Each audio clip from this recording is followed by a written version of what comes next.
Discuss ਕਰਦਾ ਆ ਰਿਹਾ, ਜਿਹਨੂੰ ਕੈਲੀਫੋਰਨੀਆ ਦੇ ਗਵਰਨਰ ਨੇ ਬਾਹਲਾ ਹਾਂ ਪੱਖੀ ਹੁੰਗਾਰਾ ਨਹੀਂ ਭਰਿਆ ਸੀ। ਇਹ ਖਾਸ ਕਰਕੇ ਜਿਹੜੇ ਆਪਣੇ ਪੰਜਾਬੀ ਜਾਂ ਭਾਰਤੀ ਮੂਲ ਦੇ ਲੋਕ ਆ, ਜਿਹੜੇ ਬਹੁਤ ਸਾਰੇ ਸਮਾਲ ਬਿਜ਼ਨਸ ਓਨ ਕਰਦੇ ਹੈਗੇ ਆ, ਉਹਨਾਂ ਦੇ ਲਈ ਇਹ ਪ੍ਰੋਪੋਜੀਸ਼ਨ ਬਹੁਤ ਇੰਪੋਰਟੈਂਟ ਹੈਗੀ ਆ। ਬਲਕਿ ਆਪਾਂ ਸਾਰਿਆਂ ਦੇ ਲਈ ਹੈਗੀ ਆ। ਜਿਸ ਹਿਸਾਬ ਦੇ ਨਾਲ ਕੈਲੀਫੋਰਨੀਆ ਦੇ ਵਿੱਚ ਕ੍ਰਾਈਮ ਵਧਿਆ ਆ, ਡਰੱਗ ਕ੍ਰਾਈਮ ਵਧਿਆ ਹੈਗਾ, ਚੋਰੀਆਂ ਵਧੀਆਂ ਹੈਗੀਆਂ, ਸਮੈਸ਼ ਐਂਡ ਗ੍ਰੈਬ ਵਧੇ ਆ, ਉਸ ਨੂੰ ਹੈਂਡਲ ਕਰਨ ਦੇ ਲਈ ਇਹ ਜਿਹੜੀ ਪ੍ਰੋਪੋਜੀਸ਼ਨ 36 ਆ, ਜਿੰਨੇ ਵੀ ਸਰਵੇ ਆ ਰਹੇ ਹੈਗੇ ਆ, ਉਹਨਾਂ ਦੇ ਮੁਤਾਬਕ ਹਜੇ ਤੱਕ ਇਹ ਜਿਹੜੀ ਪ੍ਰੋਪੋਜੀਸ਼ਨ ਆ, ਇਸ ਨੂੰ ਸਟਰੋਂਗਲੀ ਲੋਕ ਸਪੋਰਟ ਕਰਦੇ ਹੈਗੇ ਆ। ਸੋ ਇਹ ਜ਼ਰੂਰ ਤੁਸੀਂ ਸੋਚੋ ਵੀ ਜੇ ਚਾਹੁੰਦੇ ਆ ਵੀ ਕੈਲੀਫੋਰਨੀਆ ਦੇ ਵਿੱਚ ਕ੍ਰਾਈਮ ਘਟੇ, ਜਿਹੜਾ ਡਰੱਗ ਦਾ ਕ੍ਰਾਈਮ ਆ, ਚੋਰੀਆਂ ਦਾ ਕ੍ਰਾਈਮ ਆ, ਜਿਹੜੇ ਲੋਕ ਚੋਰੀਆਂ ਕਰਦੇ ਹੈਗੇ ਆ, ਉਹਨਾਂ ਦੇ ਉੱਤੇ ਸਖਤ ਸਜ਼ਾਵਾਂ ਹੋਣ। ਕਿਉਂਕਿ ਪੁਲਿਸ ਵਾਲੇ ਵੀ ਕੀ ਕਰਨ, ਜਦੋਂ ਪੁਲਿਸ ਵਾਲੇ ਫੜਦੇ ਆ ਤੇ ਉਹ ਝੱਟ ਉੱਥੋਂ ਛੁੱਟ ਕੇ ਆ ਜਾਂਦੇ ਆ। ਸੋ ਇਹਦੇ ਵਿੱਚ ਇਹ ਜਿਹੜੀ ਪ੍ਰੋਪੋਜੀਸ਼ਨ ਆ, ਇਹਦੇ ਵਿੱਚ ਇਹ ਦੱਸਿਆ ਗਿਆ ਆ ਵੀ ਜਿਹੜੇ ਬਾਰ-ਬਾਰ ਲੋਕ ਇਹਨਾਂ ਕ੍ਰਾਈਮਸ ਨੂੰ ਰਿਪੀਟ ਕਰਦੇ ਆ, ਫੈਂਟਲਿਨ ਨੂੰ ਜਿਹੜਾ ਡਿਸਟਰੀਬਿਊਟ ਕਰਦੇ ਆ, ਚੋਰੀਆਂ ਕਰਦੇ ਹੈਗੇ ਆ, ਜਾਂ ਹੋਰ ਵੱਡੇ ਕ੍ਰਾਈਮ ਕਰਦੇ ਆ, ਉਹਨਾਂ ਦੀਆਂ ਜਿਹੜੀਆਂ ਸਜ਼ਾਵਾਂ ਉਹ ਸਖਤ ਹੋਣਗੀਆਂ। ਸੋ ਜੇ ਇਹ ਪ੍ਰੋਪੋਜੀਸ਼ਨ ਪਾਸ ਹੋ ਜਾਂਦੀ ਆ, ਅੱਜ ਦੀ ਡੇਟ ਦੇ ਵਿੱਚ ਜਿੰਨੇ ਕੁ ਸਰਵੇ ਆਏ ਹੈਗੇ ਆ, ਉਹ ਲੋਕ ਅੱਕੇ ਪਏ ਆ ਕੈਲੀਫੋਰਨੀਆ ਦੇ ਵਿੱਚ। ਤੇ ਕਹਿੰਦੇ ਵੀ ਇੱਕ ਬੰਦਾ ਕਹਿੰਦਾ ਵੀ ਮੈਂ ਸਟੋਰ ਤੋਂ ਨਿਕਲਿਆ ਓਕਲੈਂਡ 'ਚ, ਕਹਿੰਦਾ ਵੀ 20 ਕਹਿੰਦਾ ਬੱਚੇ ਜਿਹੜੇ 20 ਕਿਡਸ ਕਹਿੰਦਾ ਅੰਦਰ ਗਏ, ਰੀਟੇਲ ਸਟਾਫ 'ਚ ਸਮਾਨ ਚੱਕਿਆ ਤੇ ਭੱਜ ਗਏ, ਕੋਈ ਕੌਨਸੀਕੁਐਂਸਿਸ ਨਹੀਂ।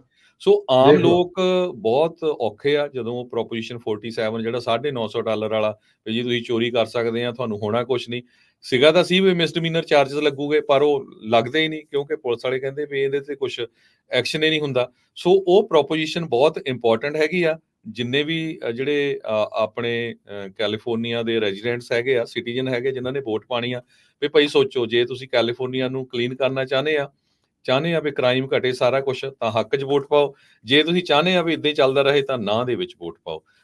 ਇਹ ਪ੍ਰੋਪੋਜੀਸ਼ਨ ਬਾਰੇ ਮੈਂ ਬਾਰ-ਬਾਰ ਦੱਸਦਾ ਰਹਿੰਦਾ ਵੀ ਬਹੁਤ ਇੰਪੋਰਟੈਂਟ ਪ੍ਰੋਪੋਜੀਸ਼ਨ ਹੈਗੀ ਆ ਕ੍ਰਾਈਮ ਤੇ ਪਬਲਿਕ ਸੇਫਟੀ ਦੇ ਲਈ। ਇਸ ਦਾ ਪਾਸ ਹੋਣਾ ਬਹੁਤ ਜ਼ਰੂਰੀ ਹੈਗਾ। ਜੀ ਜੀ ਡਿਸਕਸ ਕਰਦਾ ਆ ਰਿਹਾ, ਜਿਹਨੂੰ ਕੈਲੀਫੋਰਨੀਆ ਦੇ ਗਵਰਨਰ ਨੇ ਬਾਹਲਾ ਹਾਂ ਪੱਖੀ ਹੁੰਗਾਰਾ ਨਹੀਂ ਭਰਿਆ ਸੀ। ਇਹ ਖਾਸ ਕਰਕੇ ਜਿਹੜੇ ਆਪਣੇ ਪੰਜਾਬੀ ਜਾਂ ਭਾਰਤੀ ਮੂਲ ਦੇ ਲੋਕ ਆ, ਜਿਹੜੇ ਬਹੁਤ ਸਾਰੇ ਸਮਾਲ ਬਿਜ਼ਨਸ ਓਨ ਕਰਦੇ ਹੈਗੇ ਆ, ਉਹਨਾਂ ਦੇ ਲਈ ਇਹ ਪ੍ਰੋਪੋਜੀਸ਼ਨ ਬਹੁਤ ਇੰਪੋਰਟੈਂਟ ਹੈਗੀ ਆ।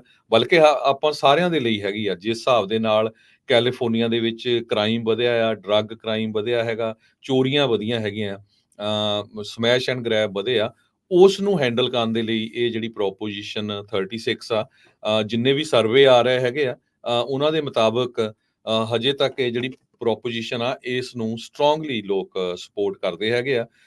ਸੋ ਇਹ ਜ਼ਰੂਰ ਤੁਸੀਂ ਸੋਚੋ ਵੀ ਜੇ ਚਾਹੁੰਦੇ ਆ ਵੀ ਕੈਲੀਫੋਰਨੀਆ ਦੇ ਵਿੱਚ ਕ੍ਰਾਈਮ ਘਟੇ, ਜਿਹੜਾ ਡਰੱਗ ਦਾ ਕ੍ਰਾਈਮ ਆ, ਚੋਰੀਆਂ ਦਾ ਕ੍ਰਾਈਮ ਆ, ਜਿਹੜੇ ਲੋਕ ਚੋਰੀਆਂ ਕਰਦੇ ਹੈਗੇ ਆ, ਉਹਨਾਂ ਦੇ ਉੱਤੇ ਸਖਤ ਸਜ਼ਾਵਾਂ ਹੋਣ। ਕਿਉਂਕਿ ਪੁਲਿਸ ਵਾਲੇ ਵੀ ਕੀ ਕਰਨ, ਜਦੋਂ ਪੁਲਿਸ ਵਾਲੇ ਫੜਦੇ ਆ ਤੇ ਉਹ ਝੱਟ ਉੱਥੋਂ ਛੁੱਟ ਕੇ ਆ ਜਾਂਦੇ ਆ। ਸੋ ਇਹਦੇ ਵਿੱਚ ਇਹ ਜਿਹੜੀ ਪ੍ਰੋਪੋਜੀਸ਼ਨ ਆ, ਇਹਦੇ ਵਿੱਚ ਇਹ ਦੱਸਿਆ ਗਿਆ ਆ ਵੀ ਜਿਹੜੇ ਬਾਰ-ਬਾਰ ਲੋਕ ਇਹਨਾਂ ਕ੍ਰਾਈਮਸ ਨੂੰ ਰਿਪੀਟ ਕਰਦੇ ਆ, ਫੈਂਟਲਿਨ ਨੂੰ ਜਿਹੜਾ ਡਿਸਟਰੀਬਿਊਟ ਕਰਦੇ ਆ, ਚੋਰੀਆਂ ਕਰਦੇ ਹੈਗੇ ਆ, ਜਾਂ ਹੋਰ ਵੱਡੇ ਕ੍ਰਾਈਮ ਕਰਦੇ ਆ, ਉਹਨਾਂ ਦੀਆਂ ਜਿਹੜੀਆਂ ਸਜ਼ਾਵਾਂ ਉਹ ਸਖਤ ਹੋਣਗੀਆਂ। ਸੋ ਜੇ ਇਹ ਪ੍ਰੋਪੋਜੀਸ਼ਨ ਪਾਸ ਹੋ ਜਾਂਦੀ ਆ, ਅੱਜ ਦੀ ਡੇਟ ਦੇ ਵਿੱਚ ਜਿੰਨੇ ਕੁ ਸਰਵੇ ਆਏ ਹੈਗੇ ਆ, ਉਹ ਲੋਕ ਅੱਕੇ ਪਏ ਆ ਕੈਲੀਫੋਰਨੀਆ ਦੇ ਵਿੱਚ। ਤੇ ਕਹਿੰਦੇ ਵੀ ਇੱਕ ਬੰਦਾ ਕਹਿੰਦਾ ਵੀ ਮੈਂ ਸਟੋਰ ਤੋਂ ਨਿਕਲਿਆ ਓਕਲੈਂਡ 'ਚ, ਕਹਿੰਦਾ ਵੀ 20 ਕਹਿੰਦਾ ਬੱਚੇ ਜਿਹੜੇ 20 ਕਿਡਸ ਕਹਿੰਦਾ ਅੰਦਰ ਗਏ, ਰੀਟੇਲ ਸਟਾਫ 'ਚ ਸਮਾਨ ਚੱਕਿਆ ਤੇ ਭੱਜ ਗਏ, ਕੋਈ ਕੌਨਸੀਕੁਐਂਸਿਸ ਨਹੀਂ।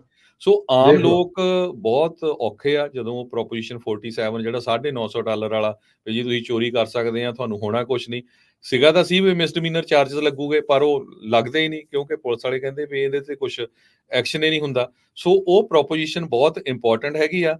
ਜਿੰਨੇ ਵੀ ਜਿਹੜੇ ਆਪਣੇ ਕੈਲੀਫੋਰਨੀਆ ਦੇ ਰੈਜ਼ੀਡੈਂਟਸ ਹੈਗੇ ਆ, ਸਿਟੀਜ਼ਨ ਹੈਗੇ ਜਿਨ੍ਹਾਂ ਨੇ ਵੋਟ ਪਾਣੀ ਆ, ਵੀ ਭਾਈ ਸੋਚੋ ਜੇ ਤੁਸੀਂ ਕੈਲੀਫੋਰਨੀਆ ਨੂੰ ਕਲੀਨ ਕਰਨਾ ਚਾਹੁੰਦੇ ਆ ਵੀ ਕ੍ਰਾਈਮ ਘਟੇ ਸਾਰਾ ਕੁਛ, ਤਾਂ ਹੱਕ 'ਚ ਵੋਟ ਪਾਓ। ਜੇ ਤੁਸੀਂ ਚਾਹੁੰਦੇ ਆ ਵੀ ਇੱਦਾਂ ਹੀ ਚੱਲਦਾ ਰਹੇ ਤਾਂ ਨਾ ਦੇ ਵਿੱਚ ਵੋਟ ਪਾਓ। ਇਹ ਪ੍ਰੋਪੋਜੀਸ਼ਨ ਬਾਰੇ ਮੈਂ ਬਾਰ-ਬਾਰ ਦੱਸਦਾ ਰਹਿੰਦਾ ਵੀ ਬਹੁਤ ਇੰਪੋਰਟੈਂਟ ਪ੍ਰੋਪੋਜੀਸ਼ਨ ਹੈਗੀ ਆ ਕ੍ਰਾਈਮ ਤੇ ਪਬਲਿਕ ਸੇਫਟੀ ਦੇ ਲਈ। ਇਸ ਦਾ ਪਾਸ ਹੋਣਾ ਬਹੁਤ ਜ਼ਰੂਰੀ ਹੈਗਾ। ਜੀ